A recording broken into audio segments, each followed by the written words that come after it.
Peace, everybody. This month, April 2022, we produced Angel and Z Radio tote bags and limited DESA MTA prints. The tote bags are 100% cotton and printed in New York. The DESA MTA print features a 35mm action photograph of DESA taking a tag with a black shoe polish mop.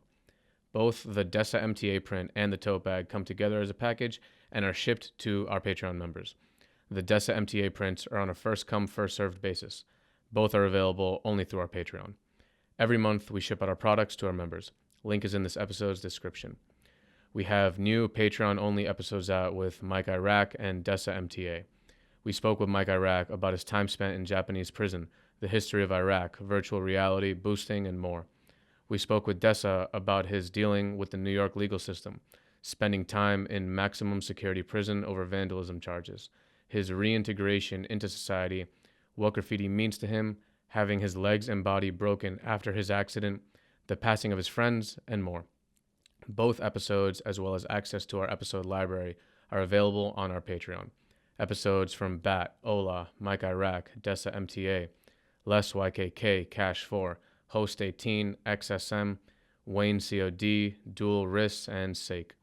Members also gain access to episodes of Z and I speaking on a range of topics, from graffiti to mental health to life, and can message us any ideas or questions for upcoming episodes.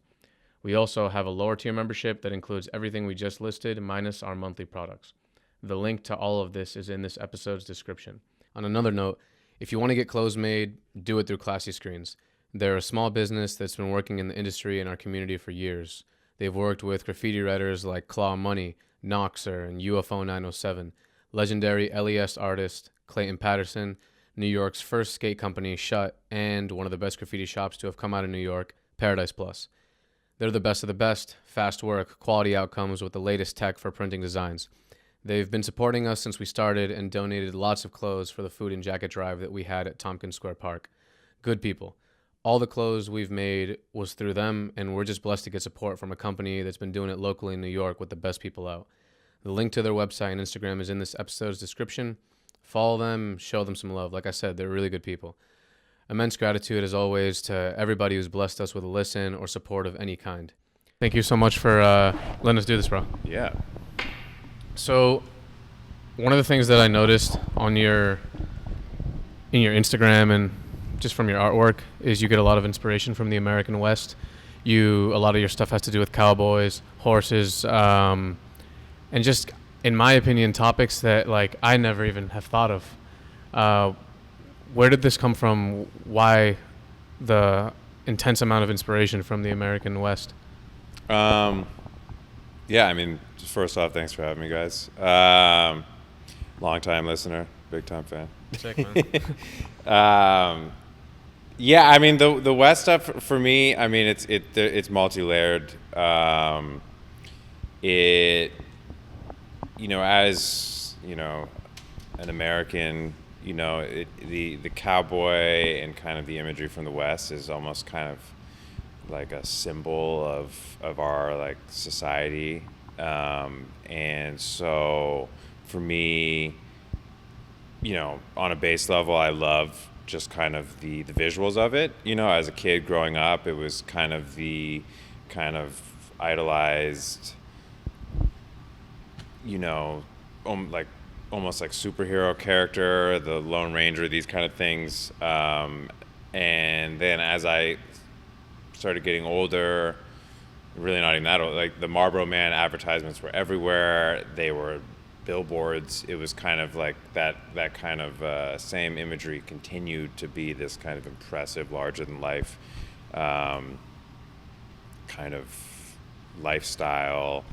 And then as I got older and started my art practice and the rest of what I do now, as a subject matter, it became something really interesting to me to connect to that imagery as it had been used in advertisement and kind of the way that it affects the thinking of consumers, and also just, what that does for us is, like, for example, looking at a Marlboro ad and,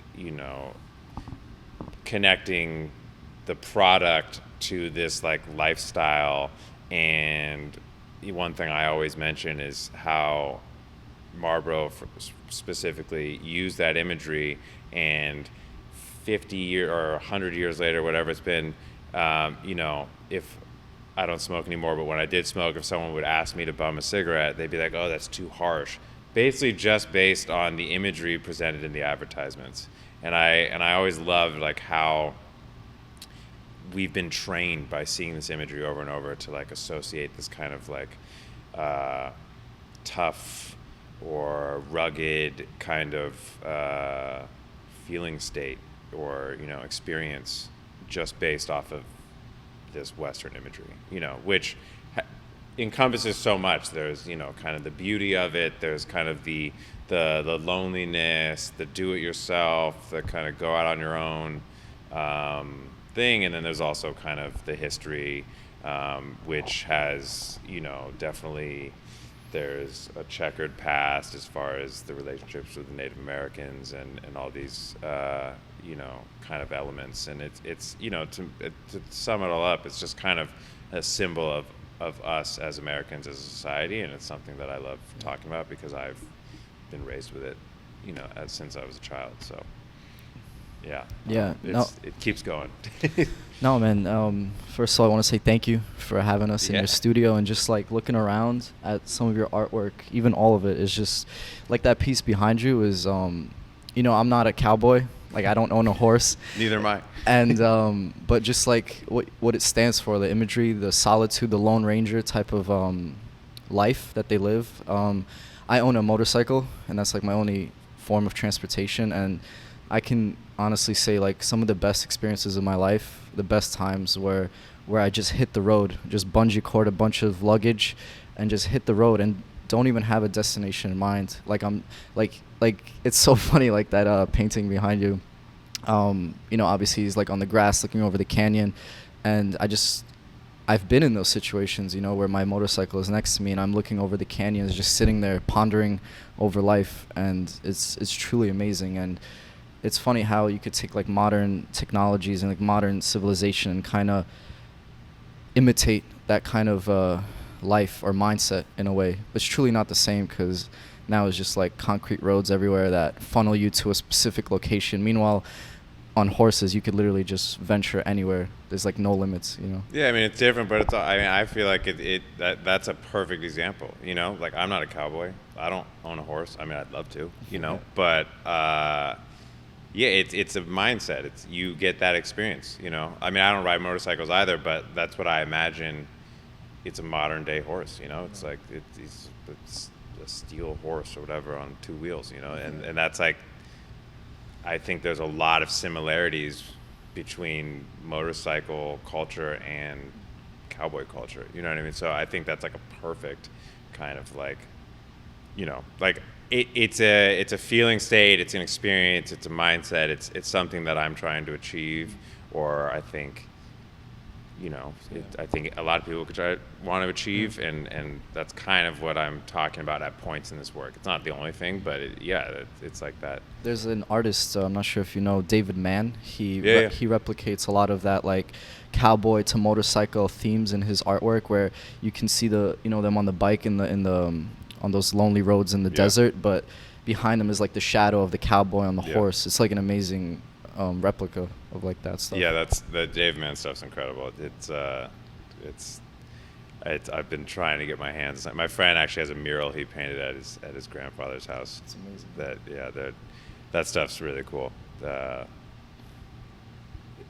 mean it touches on so many things, you know what I mean, and I think like that may be the base, kind of place that I like start from, and then because I've been doing it for coming up on 10 years, it's just kind of like you keep it fresh and you start weaving through, you discover some new imagery, or, it's like any culture. There's like so many also like different elements to it, there's the clothing, there's the environments, there's the pieces that are required to be a part of it, and it's just interesting to me because it seems like it's a time period that is so far removed from us now, to be able to, I guess, find some sort of like not even meaning, but just like find some sort of like inspiration from it, because it's so far removed from us, and like I feel like it's something that's largely ignored.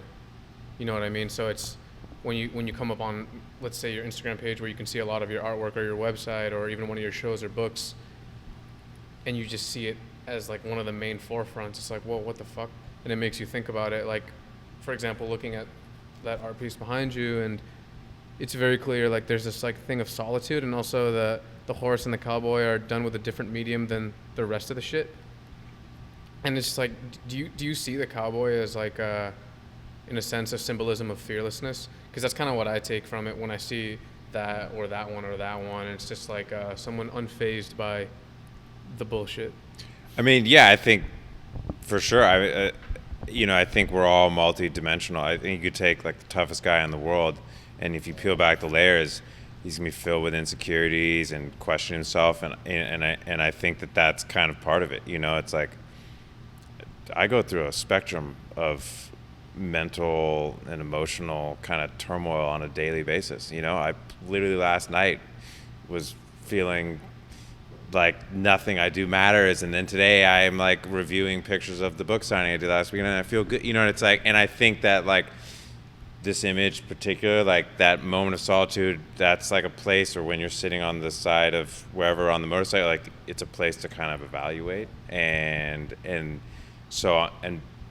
these characters can kind of encompass all of that. I think that historically we've attached these kind of like tough guy narratives to some of these, but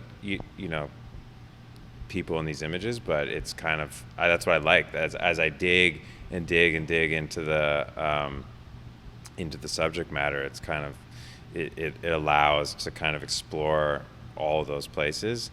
But yeah, I mean, as someone who's spent their life getting tattooed and from a young age wanting to look tough and these kind of things, it's very interesting to me to kind of talk about that, this kind of preconceived notion of like masculinity and kind of like what we're supposed to be. You know what I mean? This is a graffiti related podcast. Like, there's a community that is filled with that. It's pretty much, tattooing, which is something I was very involved with for many years, and all these things, it's like a requirement to look tough, and I'm fine with that. I still partake in that, but it's interesting to kind of just like look at that. Like, why do we do that? Why do we feel that we need to do that? Why do we need to impress our peers that way? And I think that this is a subculture, just like the rest of these ones I'm mentioning, that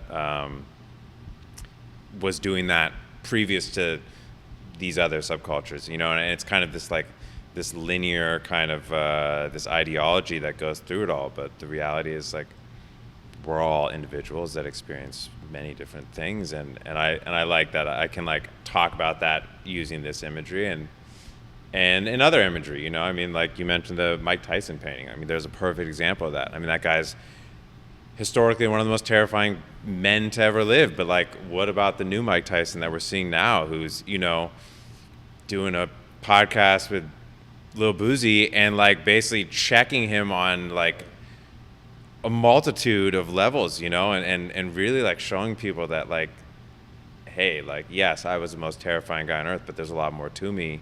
And I think I love that kind of level to it, like how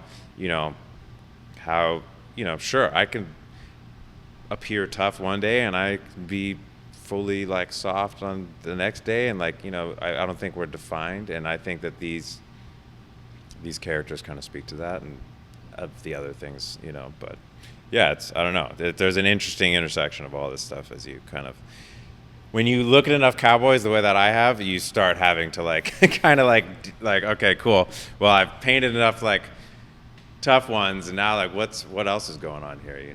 Yeah, no, it is true when you're saying about that graffiti thing and the tough guy image, and like if you look at all of the major films or documentaries, whatever you want to call them, like you have State Your Name or Style Wars, and like some of the things that are said, it's like a life at war, or even some of the people we've interviewed and like talking about how they used to talk back in the eras, and people would throw peace signs in their throws, and they cross it out and be like, "This isn't peace, we're at war, fuck you," or people would be like, "Oh, graffiti is not about this, it's about fuck you, I was here and fuck off," shit like that. But realistically, like when you look on it, and especially as you meet more graffiti writers in an intimate way, like they're all intensely creative human beings partaking in like seriously like artistic endeavors and creative, just even outside of art, but just like in modes of thinking, or just like, oh, it doesn't necessarily have to be this way, why can't it be this way? I can like widen my spectrum of thought and be like, oh, this is possible, like I could live here, or I could do it this way, I could get food this way, I could get over on, I guess, what is like a constraint in society in this way, and there's nothing necessarily wrong with that. And like it's like the same thing with like Mike Tyson, like how you're saying he is like one of the most scary men on the face of the planet. And if you watch his early interviews, he's like studied history, studied poetry, like would love poems of love and literally memorize them. And it's like a multifaceted human being, although you only see it as one thing, you know. It's cool. It's like really cool to, it's funny how like something like the Cowboy can just like, if you really analyze it, like so many things are inside this one little thing. Yeah, I mean, it's, you know, I think that I was thinking about it on the way here, you know, in relation to graffiti and these kind of things that, you know, there's definitely like a continuation of that kind of tough guy kind of, I gotta be this kind of thing. But, you know, like every subculture, you know, there's so many different versions of that. You've got writers from every walk of life. You've got, you know, I just rewatched Infamy the other night, which I hadn't watched in, I guess, 10 years or whatever. And watching those old interviews with like Kunle and like his whole thing with like, yeah, I'm gay and I'll beat you up and I'll like do, you know, like, I remember seeing that and being like, this is like amazing when that happened, because like, just like many other macho kind of like, you know, endeavors, graffiti is not like one that was very inviting to, you know, the homosexual, gay community, LGBTQ, you know, and so to see him do that then and just to kind of be like, yeah, there's so many different perspectives, and I love that. And, you know, and same thing with like, I mean, when you dive into the Cowboy stuff, there's levels to that, you know. An artist that I've worked with before, Orville Peck, he's a gay country musician, you know. I love his music. Very rare in country, you know. You have to kind of dig to find that, but it's, you know, he's making waves because that, and I think that like, it's awesome, you know, and I think that we are attracted to these things because we want to appear tough, and then like when we can kind of see that like we can, you know, also, you can be tough and you can be, you know, not tough, or, you know, kind of, you know, and not to make a whole, you know, go so deep on that, but yeah, I just always loved that, like, it started with this one kind of thing, this like visual attraction to it, and then, you know, and because of these other communities that we're all involved with, it kind of, just like those, it allows, you know, kind of the space to kind of explore all these kind of interests and kind of ideas, you know. Yeah. No, I just wanted to touch on what you said earlier, how, you know, you pretty much said how many times can I paint the same thing, right? But in my opinion, honestly, I think these images and what you're trying to portray are very important, especially nowadays.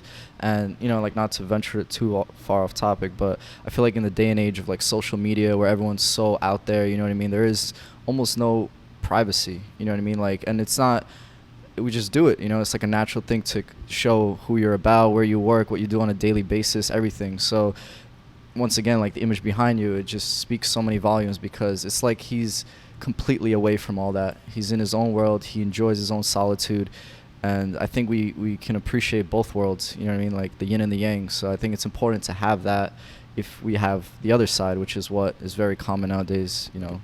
Intense socialization. Yeah, I mean, it's gonna be really interesting. I mean, we are all the generation that I remember before, you know, cell phones and all that, and I feel very lucky to be the age that I am, where I clearly remember life before that extreme connectivity, you know. And obviously I'm very familiar with post that, but I'm very curious about how it's going to affect kind of people younger than me that have only known that. It's like if there's going to be kind of a pushing away of that kind of connectivity and desire to show off everything. I mean, I only show what I want to show. I kind of have a big rule of keeping my personal life like as off the internet as possible. Yes, I have like a Finsta or whatever where like I occasionally will like do like a photo dump of some stuff, but even then it's like still pretty kind of like this is only what I am okay with almost everyone seeing, kind of thing, because we all have our other side. And it's, I think it'll be really interesting as a society, like how that continues to play. For me, I want society to see my work.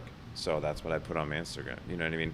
Yes, occasionally I put a photo that I'm in, but it's very uncomfortable for me to do that. Like I don't like really being the center of attention. I like indirectly being the center of attention. You know what I mean? And like, weirdly, this is okay with me because like we're in a room with 3 people or 4 people, but like doing that book signing I did last weekend, that like requires me to like, kind of like really like pump myself up mentally. Actually, an art show is like the toughest thing for me.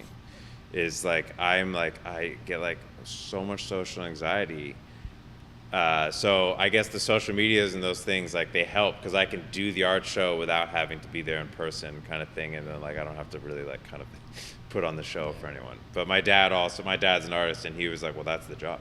So just get used to it because that's where this is the fun part, but, yeah, I mean, it'll be really interesting to see like how that evolves in all these different communities that have kind of been evolving with it, and like where that leads. I don't know.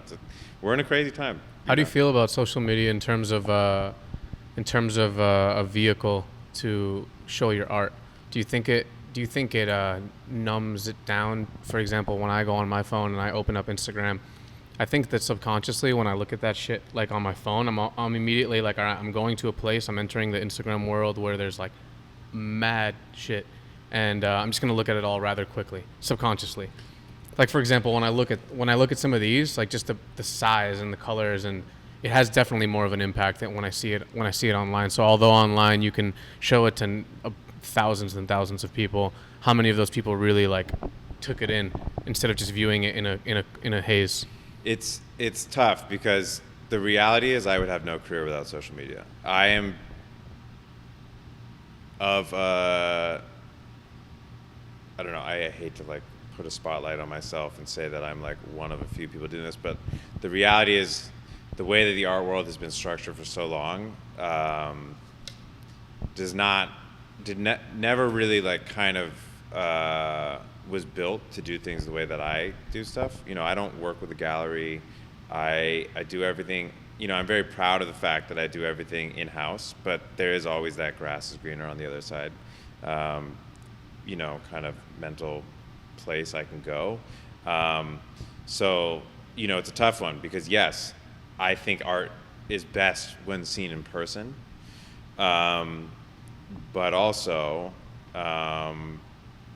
this is the way that I've built and structured my career out of necessity. It was the same thing when I tattooed. I remember going to a tattoo shop 15 years ago and essentially being laughed out of the tattoo shop, and I didn't know how to get into tattooing. I wanted to do it. I was like kind of teaching myself because I didn't have a tattooer to apprentice me or anything, and so I just was like, I want to do this. I'm going to figure it out myself. Now, obviously that led to trials and tribulations to figure it out, but like I got a career in tattooing because of Instagram. And I remember at the time, you would hear these older tattooers be like, oh, that stuff's lame, blah, blah, blah. And I'm like, I'm able to travel around the world and get people to come get tattoos from me because of this. Like, why wouldn't I want everyone to have, my portfolio in their pocket, essentially? It's like it's crazy especially with tattooing, which is, in my opinion, easier to present on Instagram than maybe the big paintings and that kind of stuff. But but that same mentality that I kind of built in my tattoo career, I was also doing the art thing at the same time until I could afford to just do the art thing. But I had to take that same thing, and it's. Yeah, I would love to be able to have everyone come see the stuff in person.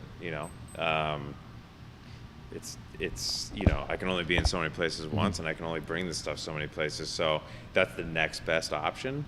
But it's kind of I see the positives and the negatives for sure. No, of course. How How did you even manage to make this your job, to make it so that you could actually make a living off of making art? So many people work jobs that at most they don't mind, but for a lot of people it's like they're doing stuff that they would really rather not be doing. Whereas to be in the position where you can just truly follow your passions and just even make a living off of it, how did you manage to do such a thing? For someone who had two parents who made a living as artists, I couldn't figure it out for a long time. I don't know, I guess take that with a grain of salt, but for me it was because I was raised with two artists that made a living. When I was younger, they had a business, a creative business. They ran a backdrop business, so my dad would paint backdrops, my mom would photograph them. Simultaneously, his painting studio was in the same studio that he did that, and her dark room and all the stuff for her photography career was also in that space, but they did this, and so I kind of eventually modeled my setup after that. So what I did was I started tattooing in an art studio, and so I was all I did was paint, tattoo, and that was it. And from basically 10 in the morning to 3 in the morning, just like that was all I did. I was very fortunate that a friend of mine who was out of the country for about a year, gave me his art studio to just live in for free, which was, a huge blessing. And so that's where that kind of started. But that was kind of what it was. It was I just tattooed to make money, and I was very driven. I had a rule, especially early on. Well, I got sober. That really helped. I didn't really do anything before. My art, I had always done art. I was the kid that grew up with the artist parents, so I was like, I am an artist. Like, that's what I do, like in high school and elementary school, all of that. And I always had like a little workspace in every place I ever lived. Even when it was like a closet in the Mission District, I had a desk with like art supplies on it. And so I always had that. But by the end of not being sober, or when I was not sober, by the end of that, I was really limited on what I was actually doing. But I got sober and I had all this time, and I just had a rule every day I had to accomplish. And Instagram was kind of in its early stages then, and I was just like, I have to do 3 drawings or watercolors a day and post them on Instagram. And that was, you just set that rule for yourself? Yeah. And then and that was it, and that's just all I did every single day. I had basically like run life into the ground and didn't have a place to live. I had no money, nothing. I was fortunate to be in a position where I could go live with my parents for a couple months. I went and lived with them. They're obviously encouraging the art stuff. So that's what I did for about 4 months until I went back and toured with musician friends again, and I would bring tattoo equipment on those tours. And by then, like, I was starting to get like a little bit of a following for the tattooing, so I would like set up appointments on tour. And not only, I was also tour managing, so I'm driving the van all day, all around the country, and then like dealing with loading in the gear and selling the merch and all this shit. And then like we'll have like someone come by the hotel and I'll tattoo them in a room. It was very like DIY, figuring it out kind of thing. And then I just kind of kept doing that, and it was just like the tattooing started like building. But I was very cognizant of constantly making my paintings and drawings and the stuff outside of the tattooing and promoting that, posting it, whatever you want to call it, so that I was never just one thing. You gonna take off, bud? And so that was kind of, I don't know if it was like I had an extreme sense of drive or whatever, but that was just all I cared about. Yeah. Is just doing that every day, because I was starting to see kind of the rewards, and the rewards being like people actually want to get tattoos from me. Or, I remember selling my first painting for, more than, I had art shows previous to sobriety and done stuff and sold work, but it wasn't, I remember selling one that was actually like more money than I'd ever received for a piece of art. And it was from someone that got tattooed, and it was a whole thing. And it was just like those things compounding on top of each other, and just like kept doing it. And then at one point I decided I'd hit a point where I was like, I can't do the tattooing anymore if I want to achieve what I want to achieve with the art. And I went to Japan with some friends, and I just never scheduled another appointment after that. And there was definitely a shift where I took a monetary hit because I didn't have that income coming in, but I was driven. I trusted in the bigger picture that it would work, and it seemingly has. But I'm also like super hardcore. I have to like come here and make something every day, and that's the short answer to that question is I'm a firm believer, and you just have to do. And if you keep doing, it will work. You just have to do it so much and keep doing it that, I mean, look, in graffiti, if you go out and paint every single night, and you're going to become a known graffiti writer. It's you know what I mean? Like, people might not like what you do, but you're still going to be fucking everywhere, and people can't avoid it. And that was kind of, not that was what I was thinking necessarily, but, it's just like, I was like, well, I have nothing else to do. This is the thing I've always wanted to do. And so I'm just going to keep doing this until hopefully people like it. And hopefully I get good enough to where, I learn. I mean, I personally think that I'm like so far from where I like hope to be. And even like creatively, I think that like I am like at the infant stage of what I'm supposed to make. That, I'm kind of just like chasing whatever that place hopefully is, So it's more like, oh, I'm super, I in my head, I'm like, I'm super behind. I got to like learn how to make better art. I got to learn how to like talk about things and be a better artist. And, I think someone else might look and be like, oh, you got to figure it out. But I can promise I've been around artists that I look up to and think they've achieved everything, and I'll hear the same stuff from them. And I'll be like, oh, I guess that never goes away. And I take it as like a blessing to like constantly have something that I feel like I have to keep pushing towards, because I don't know why, I don't really know why I have that, like mentality, but it's just like, yeah, maybe it's like wanting to be accepted by my peers, or something, or be a part of, or, the bigger conversation of art. But I think that's also the beauty of being an artist, is that no matter how famous of an artist you are, you're not going to be in every museum. It's like Picasso is probably like the most famous artist. Like, there are plenty of people that don't like Picasso, I honestly, I find a lot of inspiration and also like mental calmness when I hear stories such as yours, or just through some of the people that we've had on this show. A lot of the artists from in like various genres, they have like similar stories. They have like, in the sense that it seems like in your path to finding the way that works for you to make a stable living off of pursuing your passions, and just like really just perfecting your craft, working on that shit every day. It was almost as if you were learning as you go. There's no like, as opposed to, let's say, like a medical school, like, all right, I do 5 years of this, these are the courses I must take, and then boom, it's done. And then I have this paper, and then these organizations secure me.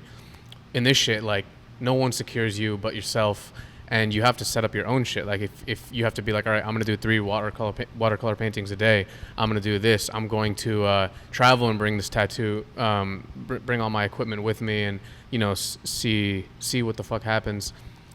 And a lot of the people that we've had on the show, like they ended up, you know, along the lines like making mistakes. Some of them fall into using drugs, and often falling like really deep to the point where they're straight up about to die. And it's really impressive that they come back and then with no real planning. They come back and then little by little work on their shit every day. They show up every day. They put in the work in their respective field every day. And then it's on some, like, if it was a slideshow in a movie, like, down low here, and then, boom, ginormous fucking studio in LA type shit. And it gives me inspiration because I've always, like, sometimes I'll feel lost. Like, yo, what the fuck am I going to do? What comes next? What if this shit's going to go wrong and then nothing's going to work after this one? But realistically, when you analyze all the people's situations, if you just show up and you do your work on a daily basis, which is like an obvious thing to say, but realistically, like, it really does fucking work that way. Like, you really did just fucking from somehow 3 watercolor paintings a day to this crazy shit, and it's inspiring. Yeah, I mean, that's pretty. You know, it's not like there's no promise, but it's kind of like, I don't know. You know, we've all heard athletes or people since we were kids be like, you know, you just gotta chase your dreams, all this. The reality though is you know, you just gotta do, you know, because the difference is like there's people that do it or don't, you know, and you're not gonna ever get there if you don't try, you know what I mean? And all that shit, like, as corny as it all sounds, it's like, it's fucking true, you know what I mean? Like, you know, no one's gonna hand you the career, you know. And the thing that inspires me too, like I said, is like knowing that like the people that I look up to are still just as, you know, going through all the same shit, you know. And sure, there's plenty that are super fucking confident and think that they're the best thing since sliced bread, and that's great, you know. Part of my drive is that I don't think I'm the best thing since sliced bread.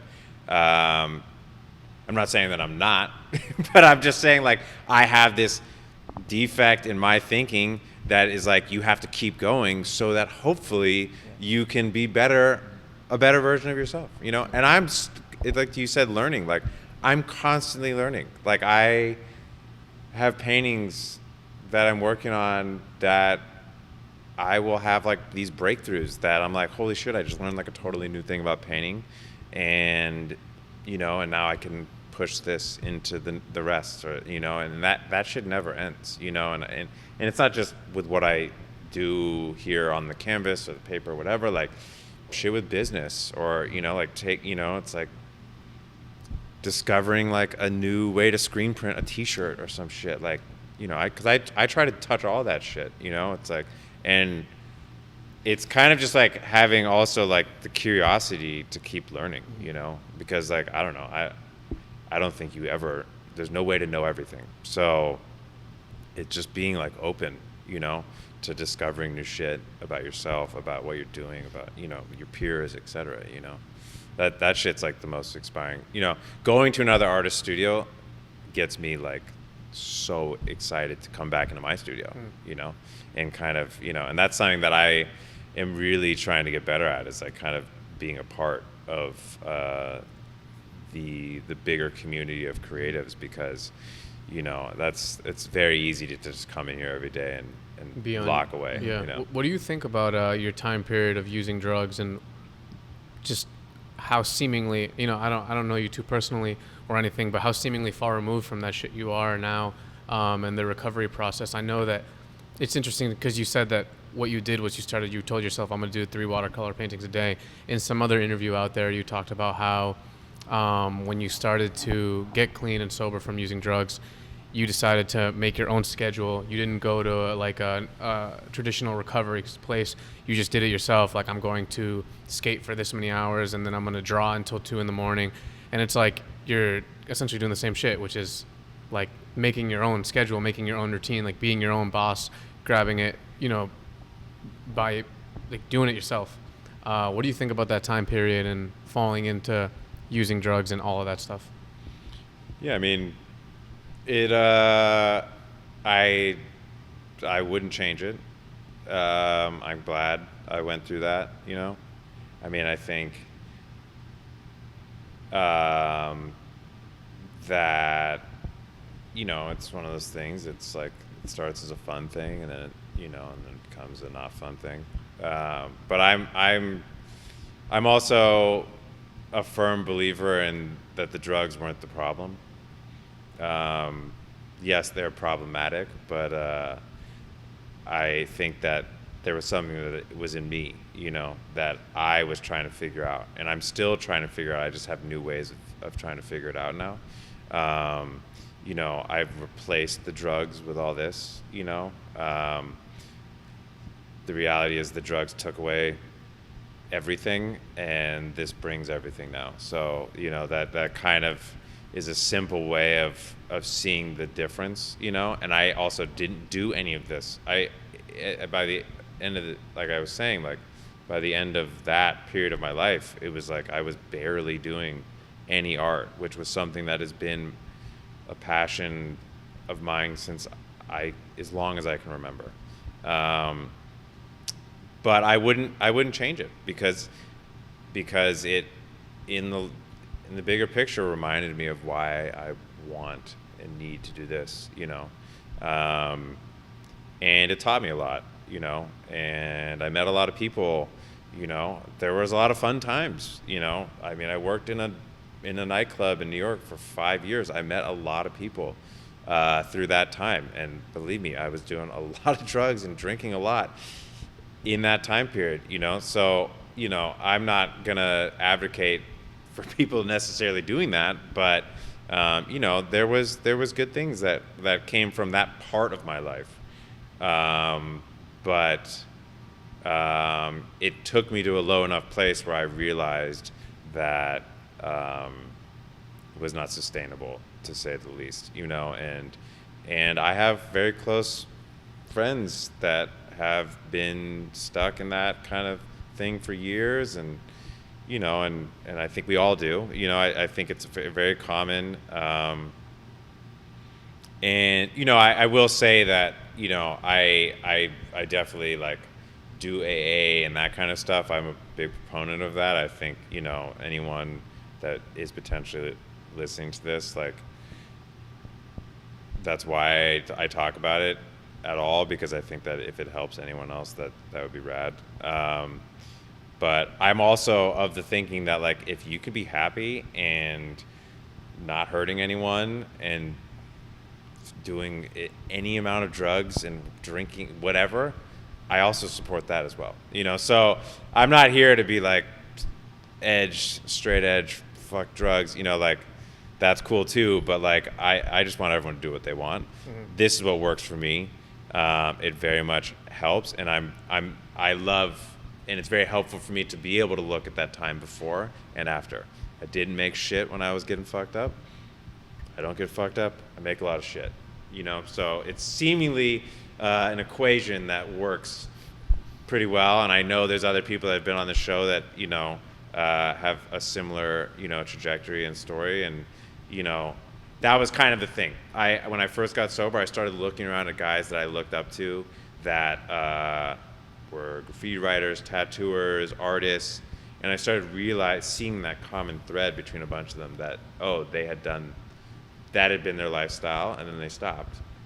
And I was like, cool, it seems like this works, kind of thing. But how has the making of art replaced all of that?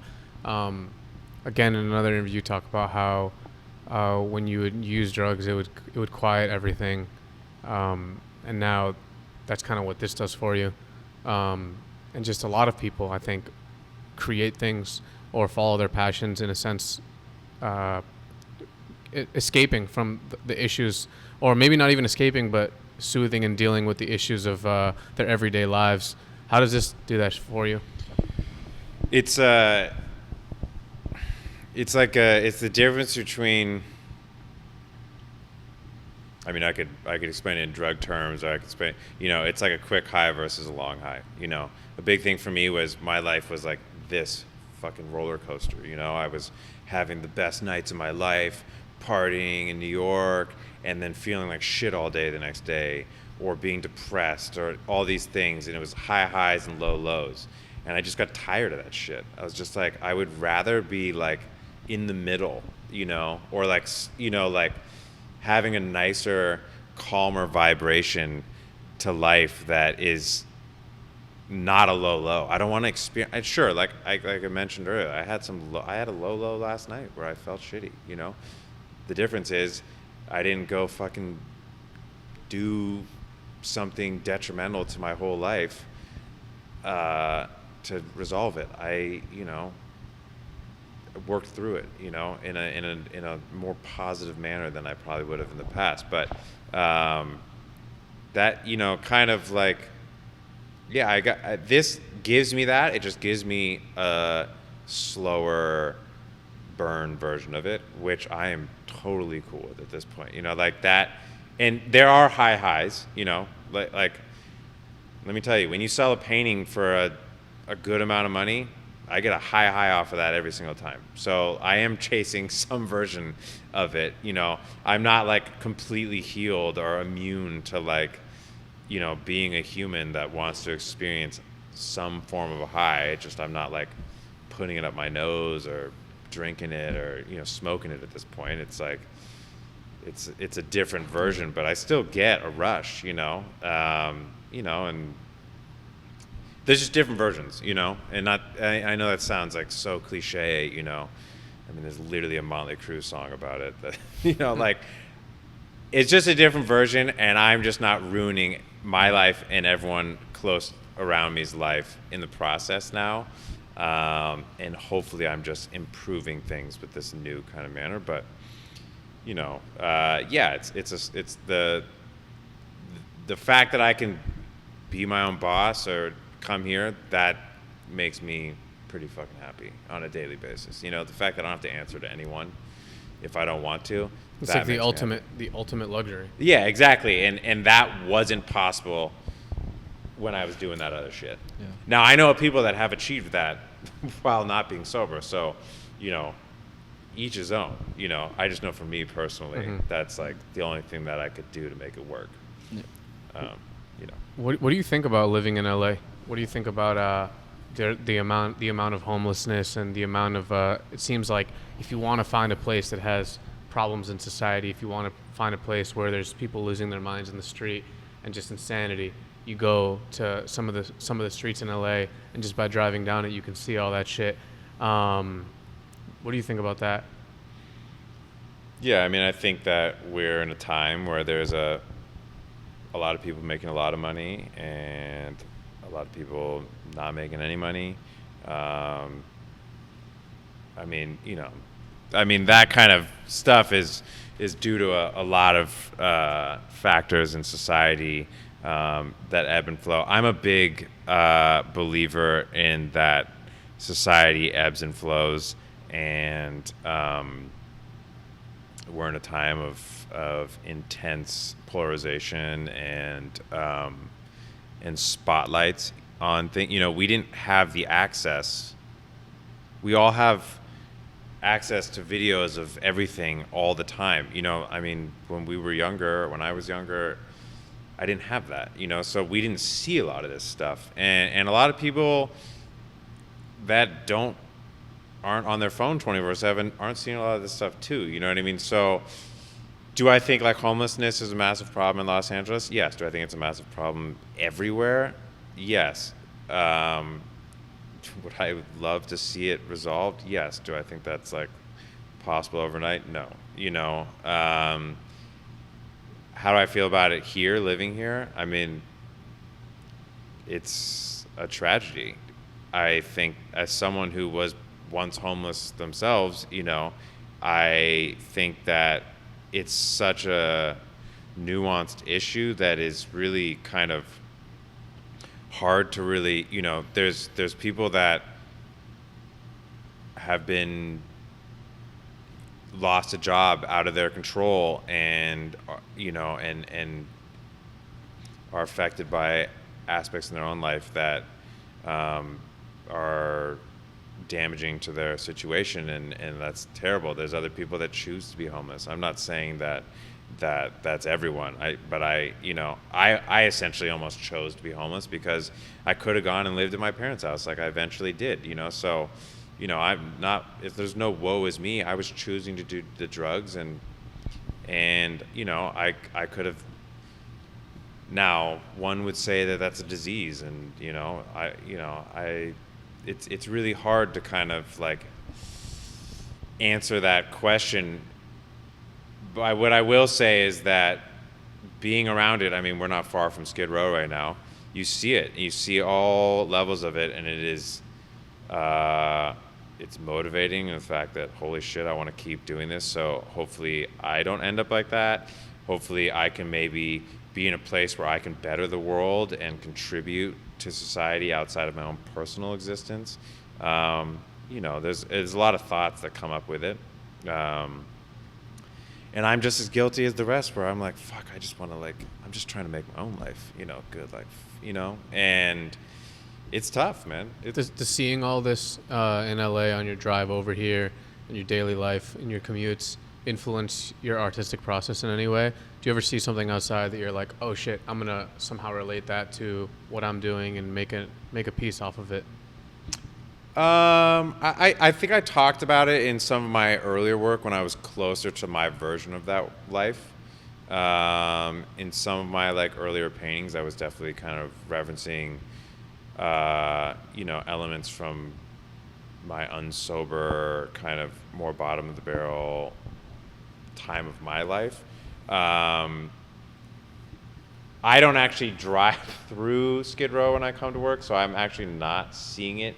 I kind of come down the freeway, and it's a little bit further. It's not as close to where we're at right now. But it's one of those things.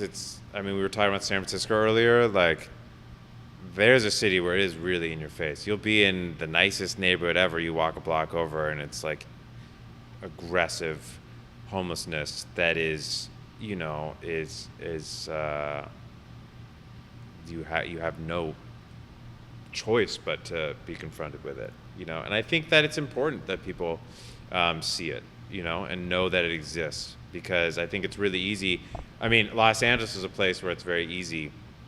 Yes, you'll find homeless encampments near all the freeways, but it's very easy to be up in Brentwood and not see anyone, or different parts of, Malibu, etc. And I think it's important to know that those sides of life exist still, and and that that's happening. As far as how it affects my work, I think that at this point it would be subconscious, but if anything, it just affects my life and giving me gratitude and allowing me to be really, kind of happy that I'm no longer pushing towards that, and also that I've been given an opportunity to be in the position I'm in, But shit, man, fuck, that's a heavy one. Why'd you move here? Well, why did you leave New York, and then why are you now thinking about leaving LA? Well, I'm not thinking about leaving LA. I'm thinking about officially getting New York into the picture, with, instead of living out of hotels when I'm there, just having a studio that I can live and work at, so that I can work when I'm there, because I do spend a lot of my time there. I left New York because I was very unsober, and it was not, and I did what the sober community would call geographic. I essentially packed in my apartment overnight and left, and I had been coming here pretty often, and it was kind of, it seemed very inviting. I had friends here that were doing creative things and inviting me to be a part of that community, and so it was a perfect storm of, all right, well, my life is going in this direction here, all my friends out here are kind of doing this, and I want to try that, and it took about 2 years before that worked. But yeah, LA has been really, really great for me personally. It's been really great for my career. As we were talking about, it'd be very hard to have a space this large in New York, especially, close to Manhattan, which is where I, like to exist when I'm out there. But also to the point of me doing everything myself. I want to have more of a presence out there. It's kind of like, because I operate as my own gallery, the way a gallery would open up an outpost in LA and maybe one in New York, and I'll just do that too. It's kind of like, all right, well, I'll have my own gallery in New York or my own studio space so I can work here. And also I want the freedom to do whatever I want whenever I want, which I think is what most people want. And as I continue to push, that was always a dream of mine. When I was in New York, initially in my early 20s, I was so jealous of the people that got to be bi-coastal and all these things. So essentially since then, I've been wanting that, and it's kind of more reality. So that's kind of something I want to try out. Again, I did it when I was tattooing years ago. I had a studio and an apartment in New York as well, and one here, and it was great. I love that. I love being able to walk out my door. I can't walk out my door and go run into friends here the way I can there, so I want to have both. Yeah. Mm-hmm. Have you ever thought about living in a non-city environment? Yes, all the time. I would love that, but I also feel that it is pertinent for my work life to be kind of close to the action, so to say. So, that's to tie that into another question you asked, and I've answered that question before like this, like, how do you make this how did you make this a reality, like working for someone? It's being where what you want to do happens. Yeah. And being an artist happens in New York and LA and many other cities. And the internet has allowed people to not be in those places necessarily, but I am of the belief that it helps to be close to the action. And so that's, what I try to do. But my long-term goal is to have a farm with 1 million dogs and horses and animals and be not in the city. And right now that looks like upstate New York or something like that to me, but who knows? Maybe it's Wyoming or Montana. So your long-term goal is to have a farm? I want to live, not in the city, and live with a bunch of animals and chill and be out, in nature and that kind of shit. So I would love that too. That's where I want to end up. But to get that to a place that I want it to be in, I need to be in the city now and hopefully eventually get there. Does it seeing as your passion is your job is your passion, creating paintings, creating different types of artwork, does that take away the, I guess, love or fun or relaxation aspect of making a painting? I think about it, I was talking to Cyrus Bennett about being a pro skater. Do those deadlines make it oh fuck, dude, this isn't even funny. Someone's telling me I have to heel flip this set by this day because this. Does that make it less fun? I don't know. I think I'm in a fortunate position in the fact that I don't know. I'm gonna say it's a fortunate position because I don't deal with anyone's deadlines but my own. I guess I don't have someone being like, hey, we need you to finish this work by this date. Although, I don't know, I like that, when I do that occasionally, when I do shows with someone else or whatever, I like that. So, no. I could see very much how that could happen. There was a meme the other day that I saw, something about, it was a guy playing a piano, and it was something about it being his job, and if you want to hate something, make it your job or something like that. But that's not the experience I've had yet, although I can, like I said, very much see how that could happen. But that's also why I dive into so many, like I was showing you guys, there's the clothing stuff, there's design stuff, there's making books, there's all these different things because I have to keep it fresh. So yeah, if there was one painting in this room and that's all I could focus on was that one painting, I might lose my mind,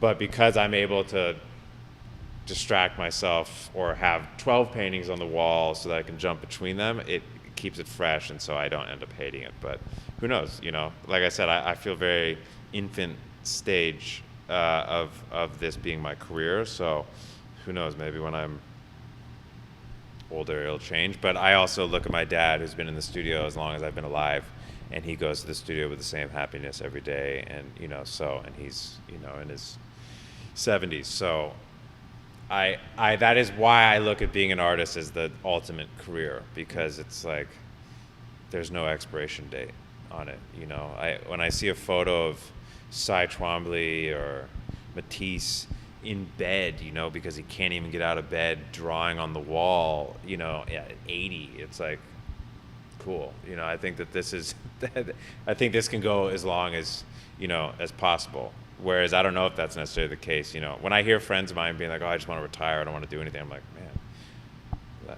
how? Why? I want to do this, like, It's because they don't like what they're doing. yeah, for sure. But, you know, yeah, exactly. I love it. So yeah, I guess I don't really see a reason to do anything else for a job, because then I'll hate that. You know, I don't hate this. You know, well, I think the quote is, find what you love to do so you never work a day in your life, kind of thing. Do you think that's possible for everyone? Or it's just like for some people it's just straight up not realistic? I mean, I don't want to be the person that says it's not possible. I think that, like, some version of it is possible. Because I don't think there's one right way to do it, you know? Like, there isn't, you know? And also, everyone has a different version of what makes them happy, you know? Like, some people love material things. Some people despise material things. Some people just want a quiet space. You know, it's so...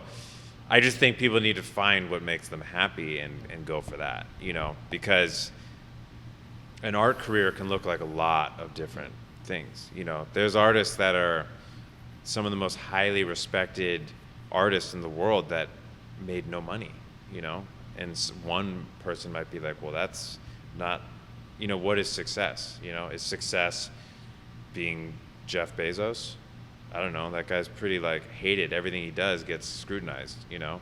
So that might not be, you know, I don't know what he thinks, you know? So it's kind of like, I don't know, you just got to find... Happiness is success to me. Yeah. That definitely. if you're happy and you're not miserable every day, then you've won. Yeah. No, I noticed that a lot in my job, or you could say career, because I work in the construction industry. I'm a plumber.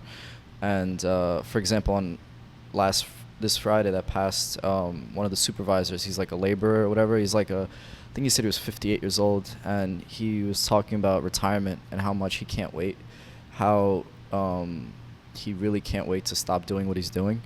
And I hear that a lot in that industry, you know what I mean? Like, people just come to work, they're dragging themselves out of bed, like it's not fulfilling their soul, it's not their life purpose essentially, but they do it, you know, obviously for their children, their house, all that kind of stuff, and they just can't wait to retire. And it kind of like, it makes me think a lot about that, because I'm young, you know what I mean? And I'm like, I don't want to be 60 years old and just dreading every day and thinking about retirement every single day. Because I've seen cases where, you know, a lot of people, they're waiting for retirement and they literally die a month before receiving what they've waited for their whole life, and what they thought would bring them a sense of peace, fulfillment. Like, they thought their life would finally start at retirement, and they didn't even live up to it, because they literally, you know, physically deteriorated doing that job, you know? Yeah.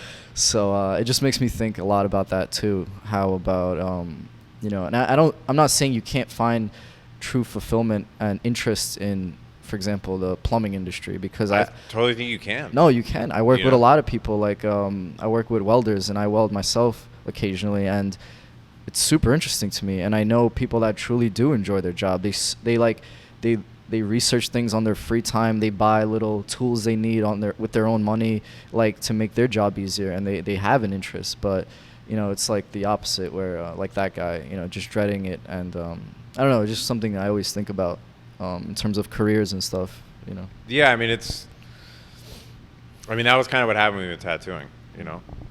I mean, you know, it started feeling like a job, and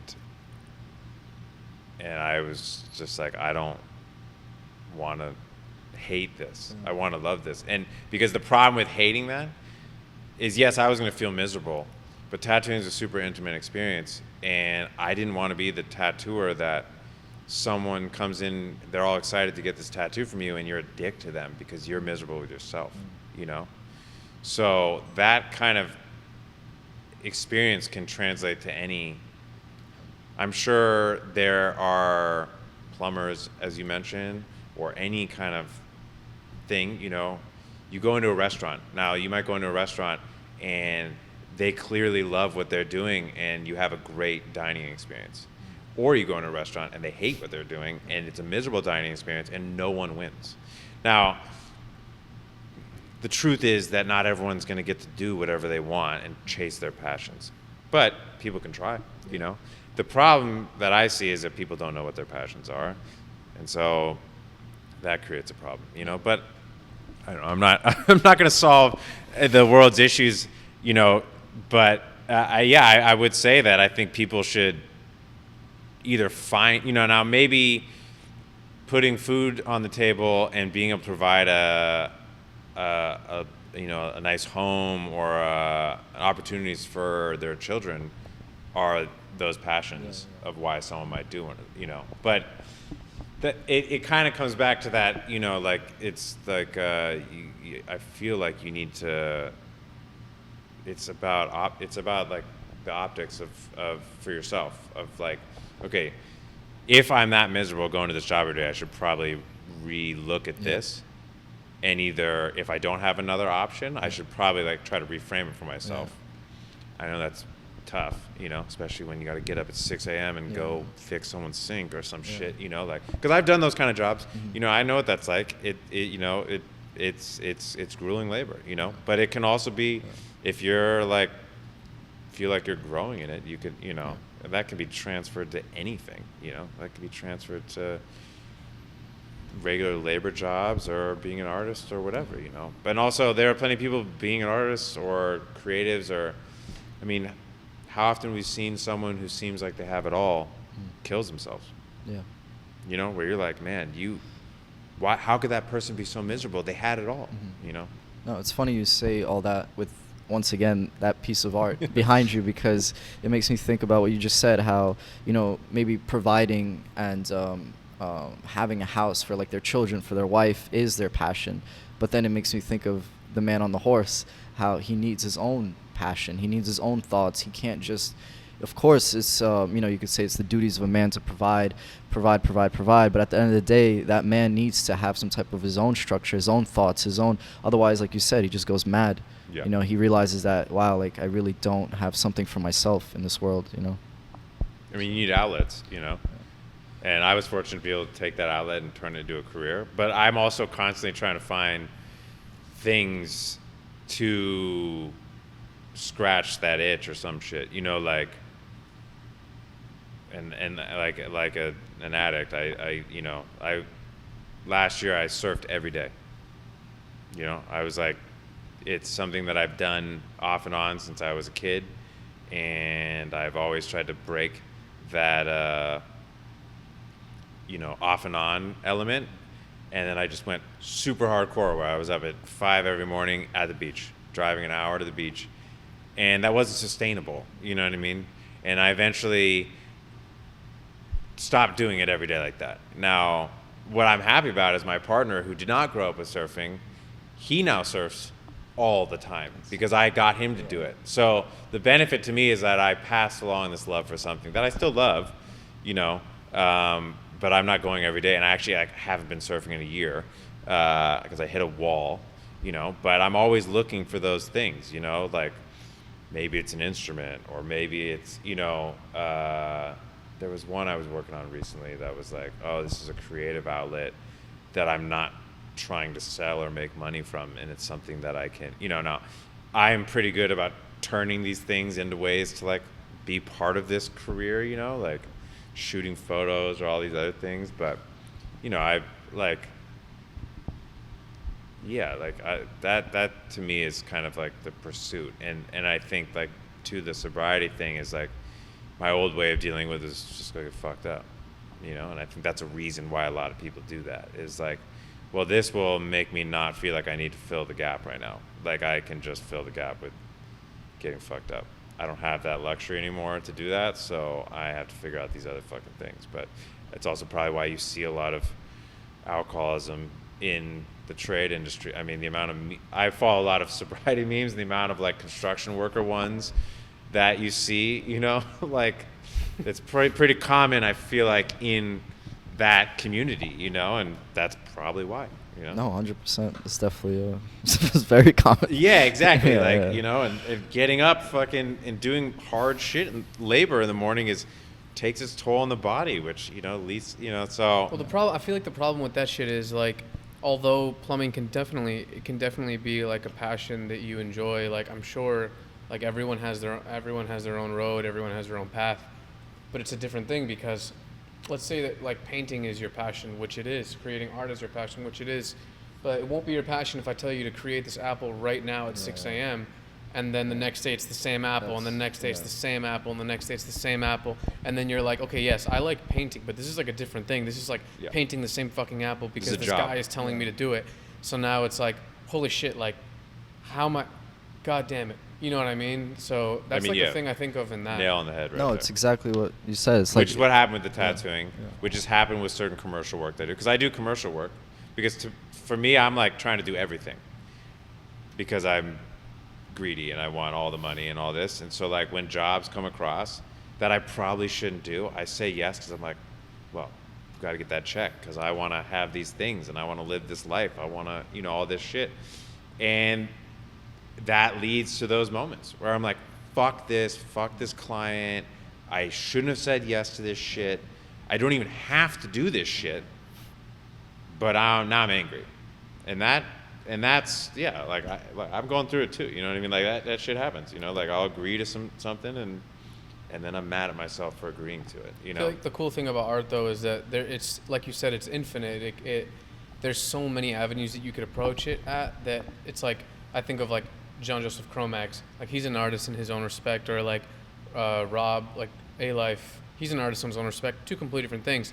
And then you, artist in your own respect, completely different from those two people I just named. And it's like, okay, if this shit gets you pissed because it's commercial work or whatever, well then you can go and make this sculpture of this thing that's actually an ashtray, and you can just like essentially switch it up completely, although you're still in your realm, and you can even still make it your job, because then what you are becomes more of just like a general artist, as opposed to like I have to be on this one fixated path, which is like super sick that you can just turn, like you said, whatever it is you're doing into this like artistic framework, and you could even make some money off of it and help you stay alive. That's why I always kind of like when someone's like, oh, like what do you do, or what, you know, it's always like an uncomfortable question for me, because I'm like, oh, I don't really know how to answer that question. You know, like my quick answer is I'm a painter, but the reality is like I don't just paint. You know, like I'm trying to do lots of shit, and something that someone was I didn't go to art school like in the traditional manner, and I have my own, you know, opinions on how that whole system works, but someone was telling me recently that in art school now there's like been a shift where historically like the different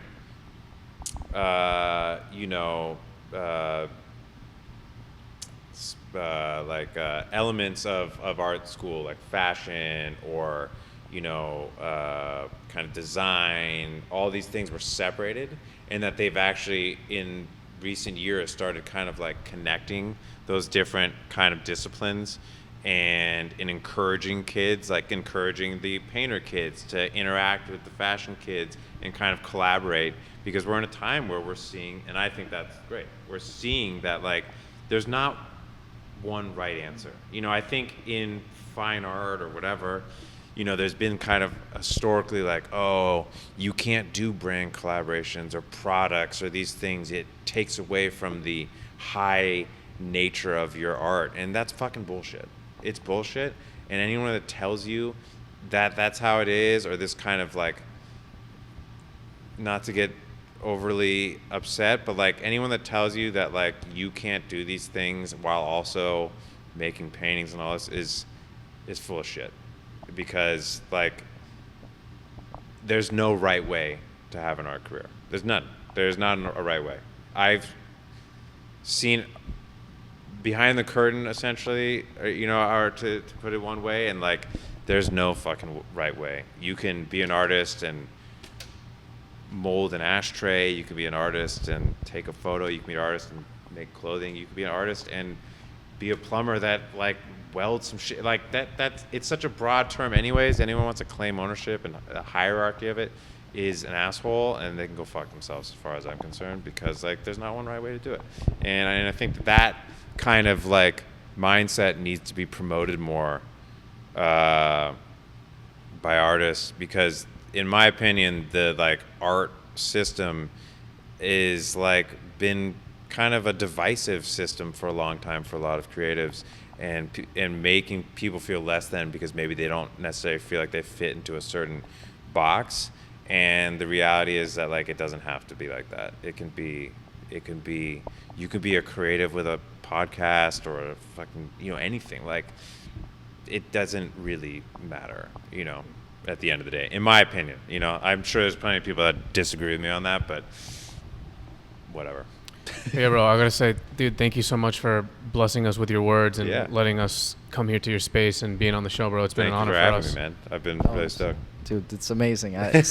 Seeing these paintings in person, like, truly have opened my eyes. Like, it's like I don't know if I'm not around like paintings that often or what, but like looking at some of this artwork is like, I don't know, it just like hits me differently. Yeah, that's all I can hope for. Yeah, the goal as an artist is just get some kind of reaction. Yeah. If you fucking hate it, that's better than blah, I don't get anything. So love it, hate it, whatever. That's what we're going for. So dude, I appreciate you guys coming out, man. Thank you so much, Thank bro. you so much, man. Sweet. Peace.